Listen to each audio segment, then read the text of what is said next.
Under the blazing lights of New York's Louis Armstrong Stadium, the air trembled with tension. Puerto Rican powerhouse Subriel Matías walked to the ring with that cold, unbothered stare, the look of a man who's seen wars inside the ropes and welcomes another.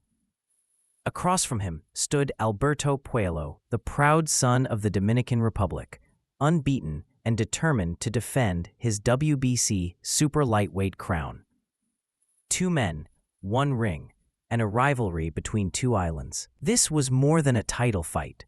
The crowd buzzed with anticipation, flags waving, voices clashing in a storm of Caribbean pride. When the bell rang, the energy in the building changed. Puello came out sharp, his jab crisp and his movement slick, keeping Matías at bay. The Dominican looked composed, measured and confident, flicking his jab and landing straight lefts. Matías stalked, silent but menacing, like a predator studying its prey. His punches weren't rushed, they were patient, heavy, testing the structure of Puello's defense. Each thud to the body echoed like a warning. By the end of round one, the message was clear. This wasn't going to be a boxing match. It was going to be a war of wills. As round two began, Puello tried to use his reach, circling and keeping Matías on the edge of that long jab. For a few moments, it worked. He picked his shots, landing clean counters, making Matías blink and reset. But Matías was built for chaos. He began to cut off the ring, stepping in closer, corner by corner, forcing exchanges. When he touched the body, Puello's movement slowed just enough. The Puerto Rican's rhythm changed, short, crisp shots inside, uppercuts sneaking through. The crowd roared as they traded punches at close range. Puello's defense held, but Matías's pressure was relentless. You could see it in Puello's eyes, the realization that this wasn't a man who tired, who doubted, or who stepped back. It was a man who grew stronger with every punch thrown his way. Round after round, Matías began to drag Puello into his kind of fight, a brutal, grinding war fought in the trenches. The tension in the arena thickened, the crowd divided, but united in awe of the battle unfolding. By the middle rounds, sweat and blood had joined the rhythm of leather on flesh. Puello was fighting well, countering beautifully, using his jab and movement to score points, but Matías's pressure was like a tide, slow, steady, unstoppable. Each round was a test of endurance, and Puello's back touched the ropes more often. Matías's uppercuts snapped his head back, and the body shots dug deep, draining his gas tank one punch at a time. You could see Puello's corner urging him to move, to box, to breathe, but every step he took backward, Matías followed. There was a look of calm violence in the Puerto Rican's eyes, the kind that makes opponents doubt themselves. The chants of Matías, Matías, began to rise from the crowd, answered by Dominican fans shouting, Puello, vamos. The arena had turned into a battlefield of voices, and every exchange inside the ring drew thunderous reactions. Matías' face began to show cuts, blood tracing down his cheek, but he didn't blink. If anything, it only fueled him. Puello's accuracy was still sharp, but his punches no longer had the same snap. The pressure was beginning to take its toll. Round 7 told the story of both men's souls. Puello started the round, landing sharp, straight shots, but Matías absorbed them like a man made of stone. He kept coming, walking through fire, pushing Puello to the ropes again and again. Inside, Matías ripped the body, left hook, right uppercut, left hook again. You could hear the sound of his gloves slamming against Puello's ribs. The Dominican champion tried to clinch, to buy time, but Matías wouldn't allow it. He shoved him off, landed another crushing combination, and stared him down. The commentators noted the shift. Puello's legs were heavy now, his movement slower. Still, he fought back with pride, landing a clean right hand that snapped Matías' head.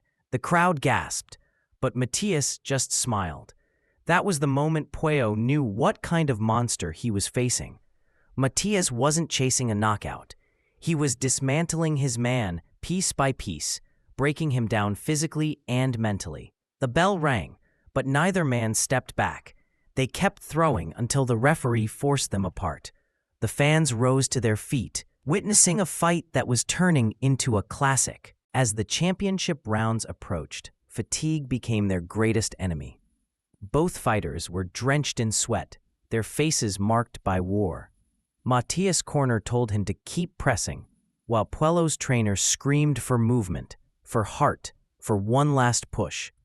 Round 9 was pure chaos. Matias cornered Puello and unleashed a storm of punches, uppercuts, and hooks that found their target. Puello countered bravely, landing his own crisp shots, but the difference was power. Every time Matias landed, the ring seemed to shake.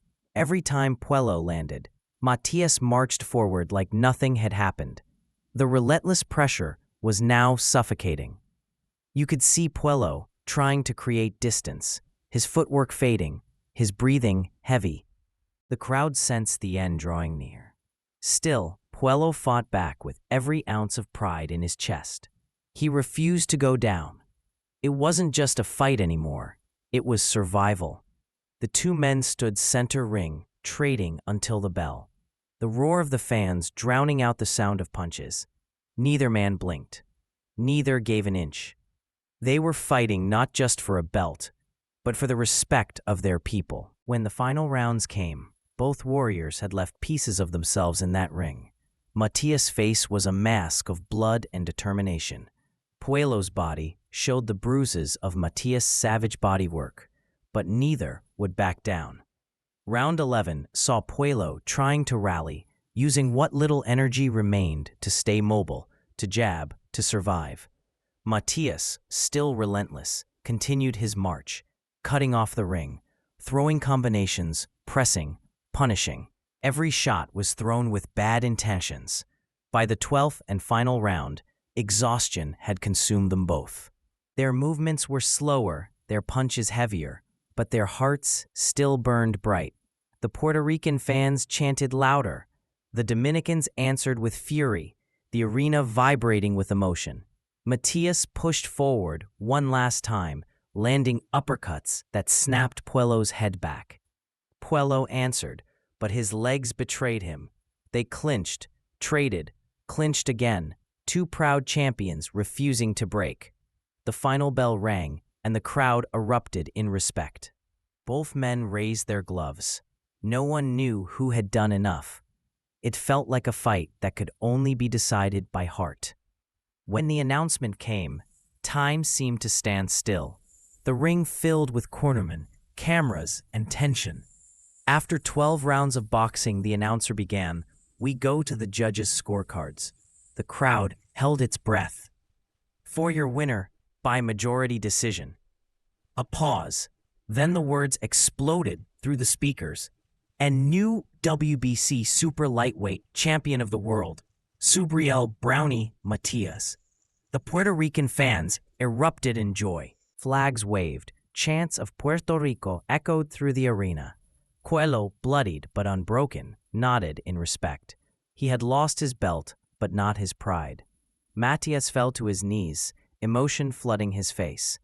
This wasn't just a victory, it was redemption. The reclaiming of his place among boxing's most feared warriors. Two nations watched, two warriors embraced, and one unforgettable night was carved into boxing history.